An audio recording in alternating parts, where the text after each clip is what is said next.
students, myself Rubina Chaudhary, and today I am back with one new and very important session for class 12th chemistry. Students, as you know, timetables are although here, exams are on our head. So now guys, it is very important to start working upon important questions. So this video is all about where I am going to explain you all the important questions of chemistry which can help you out to score a very good marks in your chemistry exams. But students, let me tell you, these questions are important questions. That means out of these questions, there is a maximum possibility that question may comes in your exams. You have to prepare these questions on a priority note, and if you get time, then you can prepare for other questions as well. It is not at all necessary कि यहाँ से ही questions आएंगे, but ये most important questions है. If you do this, that means your majority of questions are done. For numericals, I will be bringing up a different session जहाँ पे I will be explaining all the important numericals of physical chemistry that are required.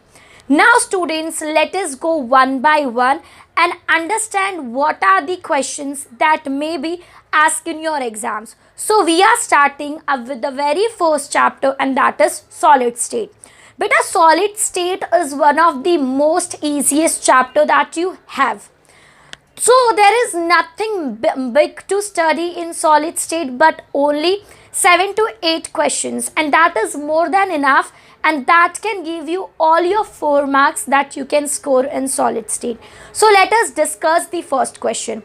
The very first question is given difference between isomorphism and polymorphism.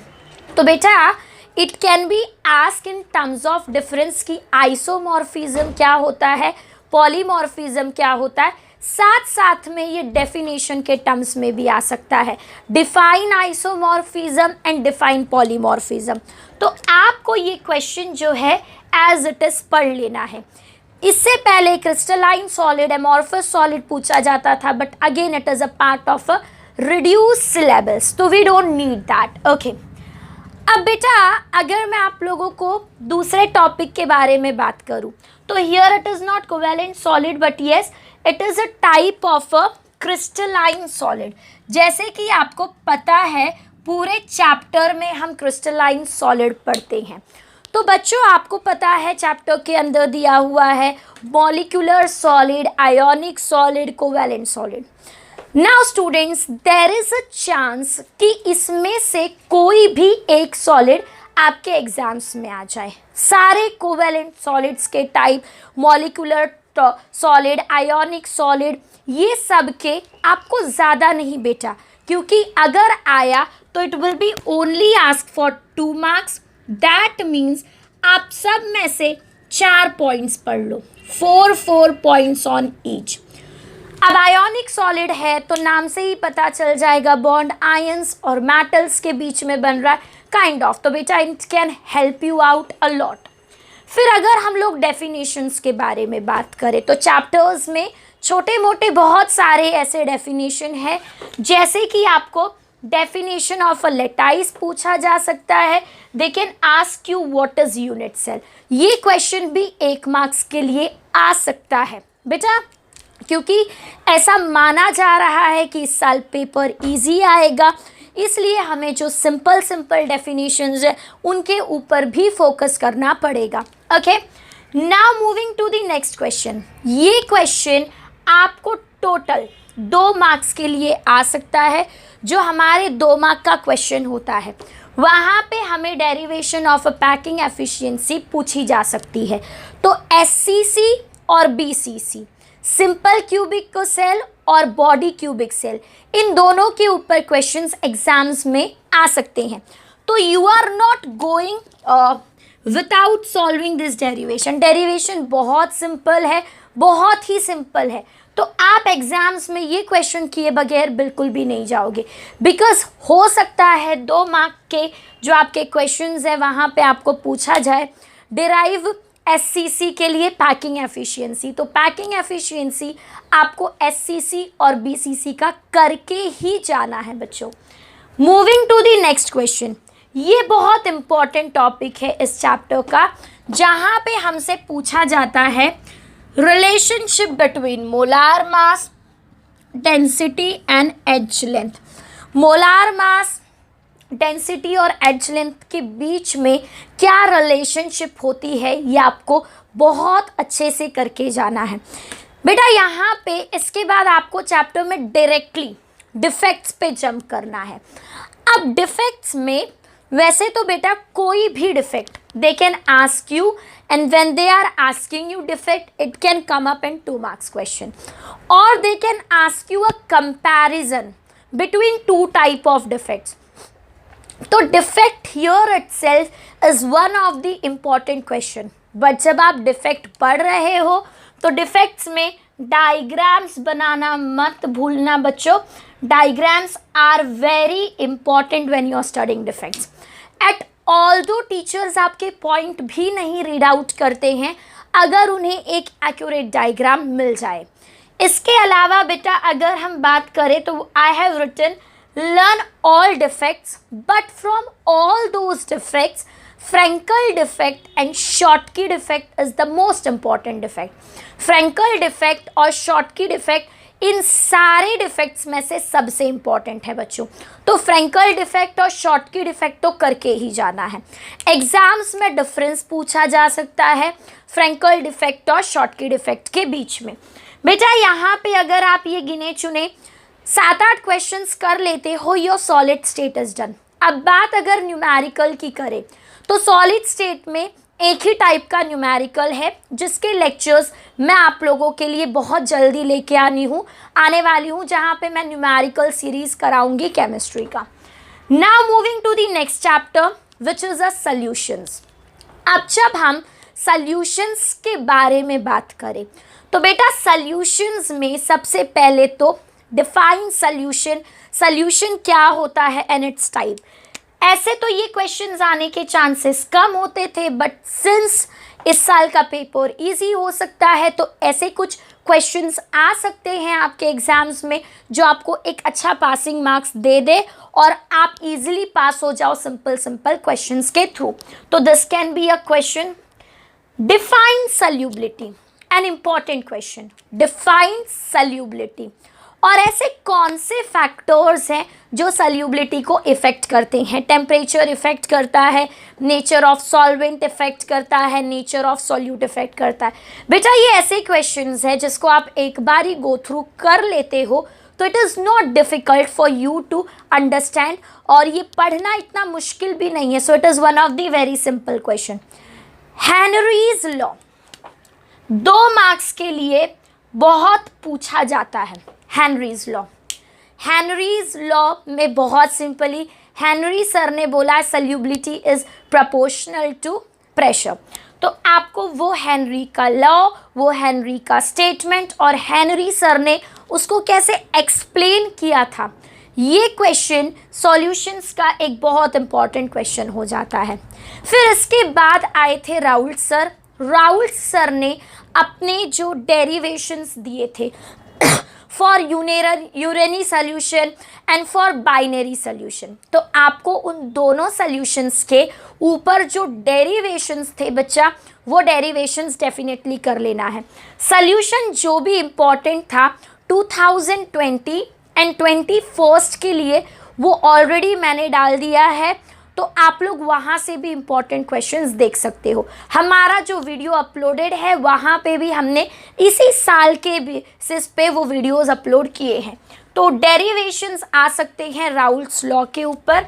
फिर ideal और non ideal solution क्या होता है, एक ideal solution क्या होता है और एक नॉन आइडियल सॉल्यूशन क्या होता है। राउल्ट्स लॉ के ऊपर अगर ज़्यादा डिटेल में गया तो पॉजिटिव डेविएशन क्या है, नेगेटिव डेविएशन क्या है, ये क्वेश्चंस भी आ सकते हैं बेटा। तो इनके ऊपर खास ध्यान देना है आपको। You have to pay attention on those questions. फिर बच्चों you know this chapter has colligative properties. कौन कौन सी कॉलिगेटिव प्रॉपर्टीज़ हैं? तो पहली कॉलिगेटिव प्रॉपर्टी के बारे में अगर हम बात करें तो we have vapour pressure lowering, हमारे पास आ जाएगा एक colligative property that is called as vapour pressure lowering. Vapour pressure को कैसे कम किया जा सकता है? वेपर प्रेशर का डेफिनेशन, मेल्टिंग पॉइंट का डेफिनेशन, बॉइलिंग पॉइंट का डेफिनेशन।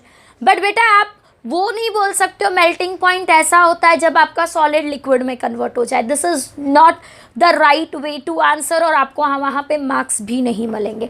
तो you have to understand vapour pressure lowering को इन वेरी डिटेल। फिर इसके बाद अगर हम बात करें तो they can ask you how we can make boiling point elevation.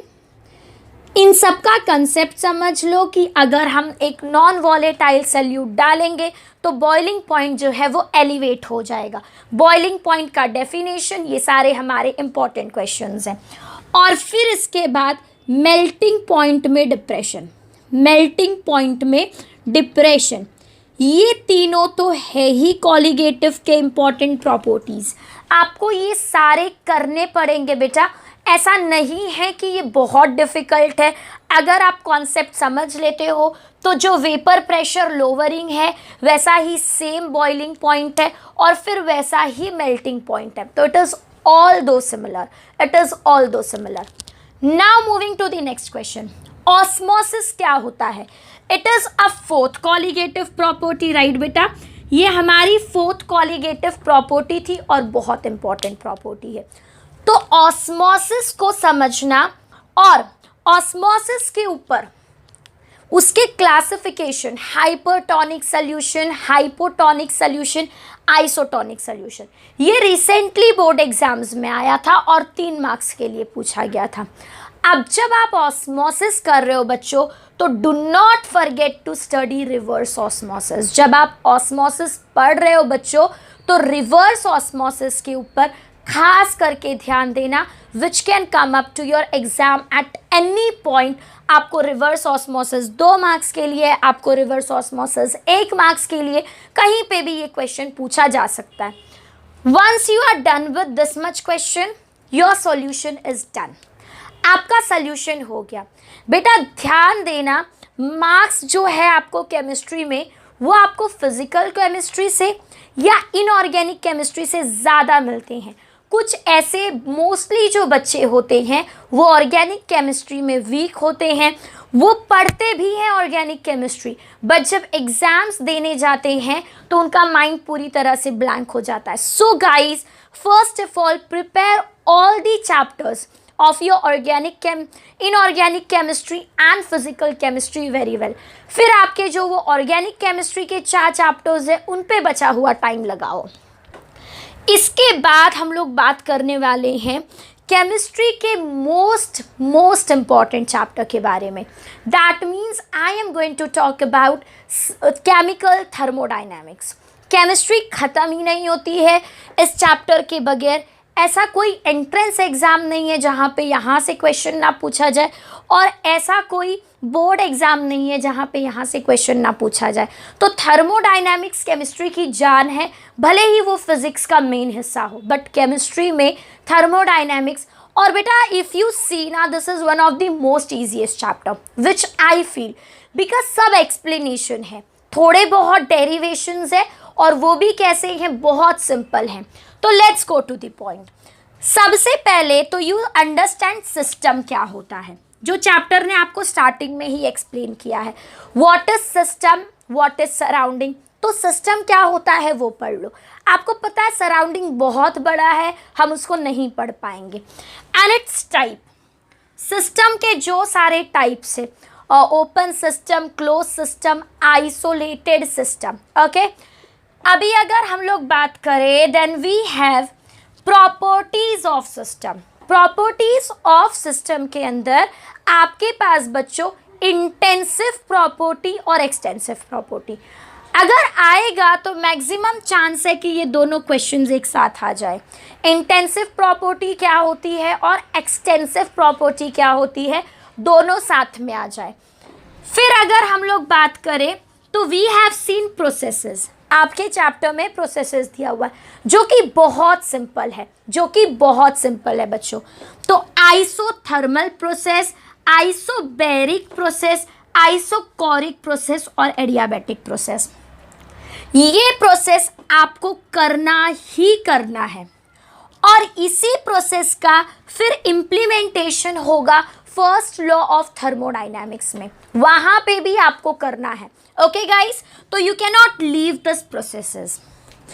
फिर आपको थर्मोडाइनमिक्स में 2 मार्क के लिए एक डेरिवेशन आ सकता है, that is nature of work and heat, that is called as nature of work and heat.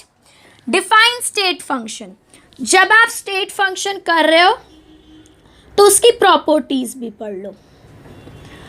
जब आप स्टेट फंक्शन करोगे बेटा तो just learn the properties as well. Path function क्या होता है ये भी कर लेना। Expression of pressure and volume work, expression of pressure and volume work. फिर बच्चों यहाँ पे एक और इम्पॉर्टेंट क्वेश्चन है, relationship between enthalpy and internal energy.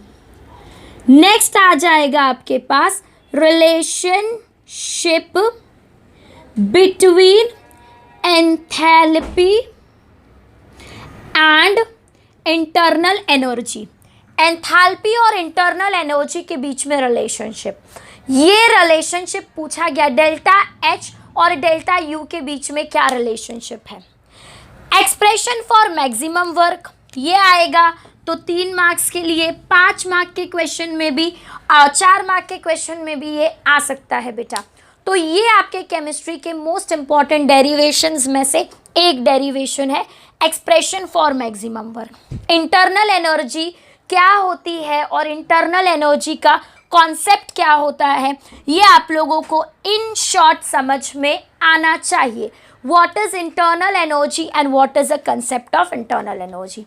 Now we are going to talk about first law of thermodynamics.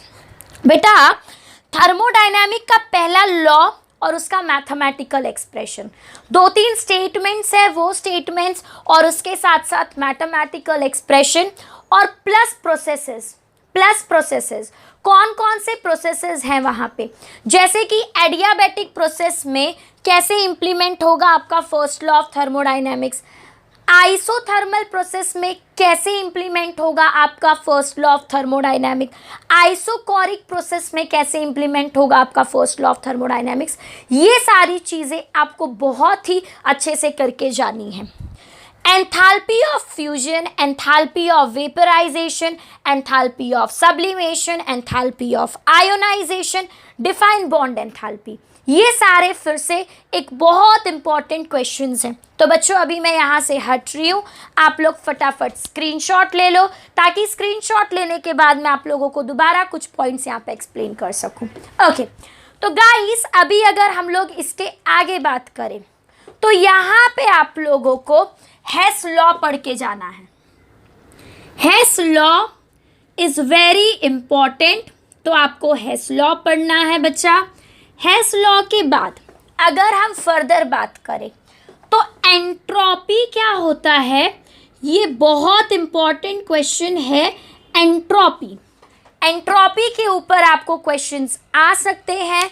और last में describe energy and spontaneity. Describe energy and spontaneity, बेटा आपको ऐसा लग रहा होगा कि बहुत सारे क्वेश्चंस हैं, बट बहुत सारे ये नहीं है। आपको क्या करना है, आप बहुत सारे क्वेश्चंस ऐसे हैं जो रिपीटेटिवली है, जो रिपीट हो रहे हैं, जैसे कि प्रोसेसेस, सेम वही थर्मोडायनेमिक्स में लग रहा है। ये सब 2-2 लाइन के डेफिनेशंस है जो ऑल्दो सिमिलर है। बेटा थर्मोडायनेमिक्स में क्वेश्चन जो है वो पूछा जाता है न्यूमेरिकल से। थर्मोडायनेमिक के कौन से इंपॉर्टेंट न्यूमेरिकल्स हैं वो मैं आप लोगों को बहुत जल्दी कराने वाली हूँ। तो बेटा आज का जो हमारा ये सेशन था वहाँ पे मैंने आपको 3 चैप्टर्स के इम्पॉर्टेंट पॉइंट्स बताए हैं। अब जो हमारा अपकमिंग वीडियो होगा वहाँ पे मैं और 3 चैप्टर फिजिकल केमिस्ट्री के जो इम्पॉर्टेंट क्वेश्चंस है उसको बताऊँगी। फिर इसके बाद इनऑर्गेनिक केमिस्ट्री और लास्ट में हम ऑर्गेनिक केमिस्ट्री और जो हमारे पॉलीमर्स जैसे छोटे मोटे चैप्टर्स है वहाँ से क्या पूछा जा सकता है, ये सारी चीज़ें हम डिस्कस करने वाले। बच्चों ये आपको 100% करके जाना है, बट इसके अलावा अगर आपको टाइम मिलता है तो आप बाकी की चीज़ें भी कर सकते हो। मैक्सिमम चांसेस है क्वेश्चन यहीं से पूछे जाएंगे, बट ऐसा भी हो सकता है बेटा कि कुछ क्वेश्चंस ना भी हो जो आपके बोर्ड एग्जाम्स में आए। तो अगर आप 100% तैयारी करना चाहते हो तो you have to study everything, but अगर आप 70% करना चाहते हो तो 70% के लिए ये मोर देन सफिशियंट है। तो बेटा I will come up with the new video. That's all for today. Thank you and keep watching.